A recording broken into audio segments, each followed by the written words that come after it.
না করলে, গুনাহ করলে, অপচার করলে, আল্লাহ রাব্বুল আলামিনের অবাধ্যতা করলে, নাফরমানি করলে তোমাকে জাহান্নামে যেতে হবে। তো কোরআনে কারীমের ভাষ্যের মধ্যে এদেরকে ফাকাত ফাস করা হয়েছে। যারা জান্নাতে যাবে তারাই হলো ফাকাত ফাস, তারাই হলো সফলকাম।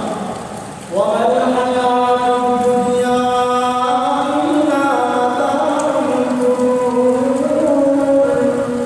আল্লাহ রাব্বুল আলামিন শুধুমাত্র কিয়ামতের আলোচনা করে শেষ করেন নাই। আল্লাহ রাব্বুল আলামিন দুনিয়ার হকিকত একবার শব্দে বর্ণনা করে দিয়েছেন। শুধুমাত্র দুটি তিনটি শব্দের বিভাগ বের করে আল্লাহ রাব্বুল আলামিন পুরো দুনিয়ার সারমর্ম আলোচনা করে দিয়েছেন যে মানুষ, দুনিয়াতে তোমাদেরকে আমি দিয়েছি, কিন্তু এই দুনিয়া সারা জীবন থাকবে না, তুমিও সারা জীবন দুনিয়াতে থাকবে না। ওয়া মাল হায়াতুদ দুনিয়া ইল্লা মাতাউল গুরুর।